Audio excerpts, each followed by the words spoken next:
How's your time in Nova Scotia? Haven't really done much. So You didn't do much? Your schedule quite busy? yeah, we get here, it's preparation for the show, so not a lot of sightseeing time. I know that some of the other guys in the band went to the local brewery here. Okay, yeah, there's a few. Yeah. And they had a good time, I take it. I'm not sure. I haven't heard the reviews yet. Yeah. Rock band, Guitar Hero. Without it, would you guys accomplish big? Us? You think they helped you a lot? To grab mostly the younger age also? Not as much as some. Yeah. You take a band like Dragon Force, for example. Well, that's true, yeah. Guitar Hero put them on the map. Does it help bring an awareness to the younger generation, of an awareness of rock music? Without a doubt, without question. We're hugely in support of the video game. So, it would be short-sighted to not really be welcoming of any potential new media that you can utilize to spread the message and the love of rock music with real instrumentation and real instruments. And that's the way it should be, the organic way. And so, we're very, very much in support of it. Did it have much of an effect for Disturbed, per se? Our fan base existed prior to the existence of Rock Band and Guitar Hero. So, did it maybe introduce to some new people? I hope so. Like Canadians and, some other countries. Could be. I hope that it continues to do that. I'm sure it does. And you guys made an album, 10,000 Feet. And that album cover, am I really seeing Tony Iommi in the background? Have you been asked that? A lot of people think he looks like Tony. There's another guy that thinks that there's somebody that looks like Zakk Wylde on the cover. Yeah. It was all Todd McFarlane's vision. So the characters and their detail was really up to him. I don't know that he was specifically going for any sort of iconic rock images, but there definitely is a certain similarity to the image, no question about it. Bands that came on tour with you, All That Remains and Skindred, and now Art of Dying, are they, bringing fan base also for Disturbed also, like a extra? I don't know how much. Because All That Remains right now is starting to do rise. Something. Yeah. Well, we've been keeping an eye on them for a while, which is why they actually ended up making the main support spot on this tour. I think that it works more in the reverse than it does in terms of them bringing to the table. I think until they get past a certain level, truth be told, because you're really talking about the same demographic. Right. Let's say that in any given market you got 5,000 kids that are coming to the show. Okay. Would those 5,000 have attended whether those bands were on the bill or not? Yeah, they probably would. So they're really benefiting more than we are from that perspective. But does their being a part of the bill make it more compelling for those 5,000 to come out? Without question. They're all amazing bands. How much do they actually add to the draw? I don't know that them as individuals add to the draw specifically, but they definitely add to the total value of the package and of the night. Going through your vocal abilities, when did you discover you had that uniqueness? Like that thing that no one else has? Because, you have a very distinctive voice. Original, very original. Thank you. It really developed over the course of time. It developed with Disturbed, and the band I had sang in prior to Disturbed, I was not affected as much rhythmically. The edgier aspect of my vocals had not yet been harnessed because the music didn't call for it in the prior incarnations of things that I had been a part of. So, I really owe the development of my style as well as the guys owe the development of their style to each other. We really grew from each other. Any solo project in the future? No, there's really no time. You're gonna stay in the metal scene? Yeah, that's my passion, that's my love. I don't really find a whole lot of other styles as satisfying for what I want to express. I think that the darkness and the aggression that's inherent in what we do is necessary to what I write.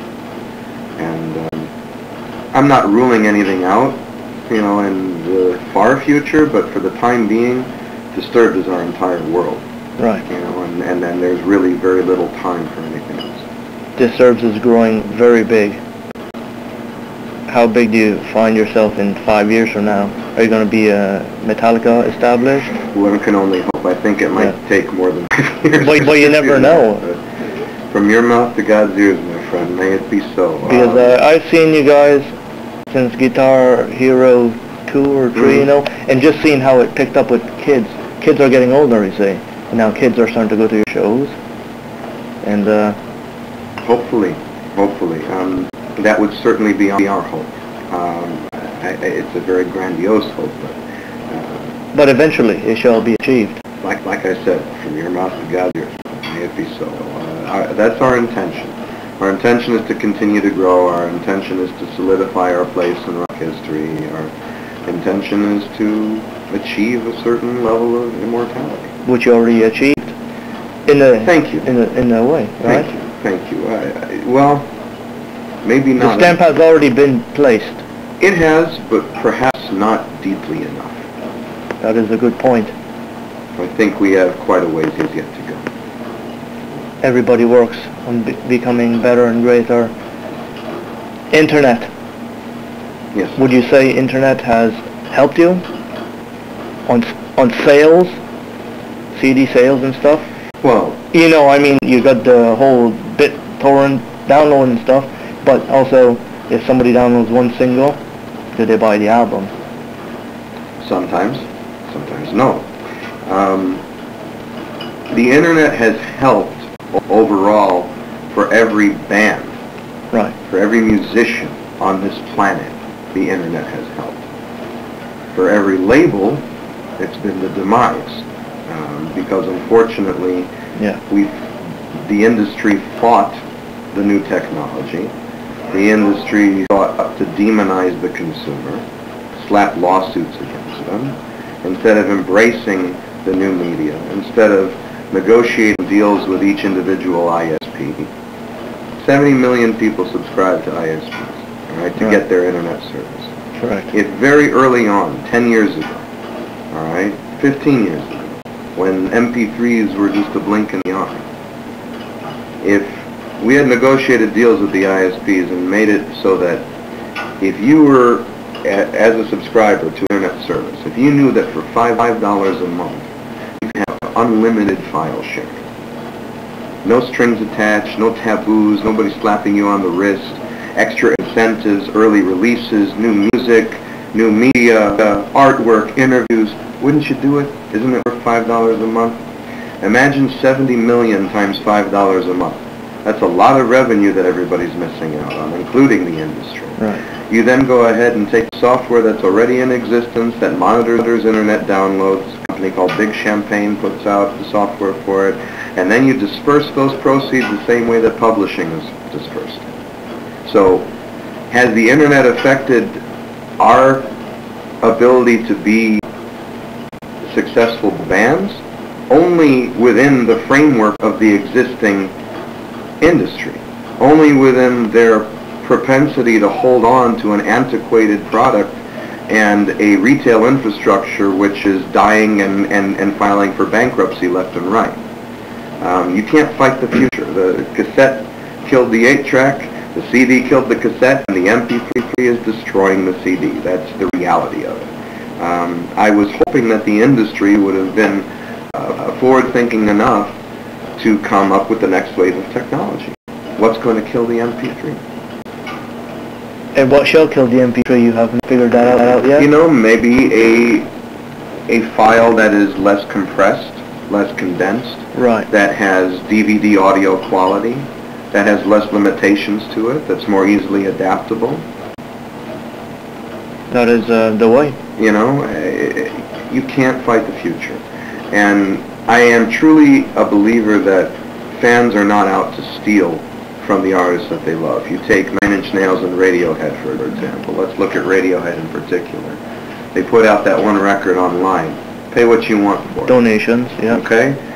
5 million downloads later at an average contribution of $5 per head. That's still pretty damn good business. Yeah.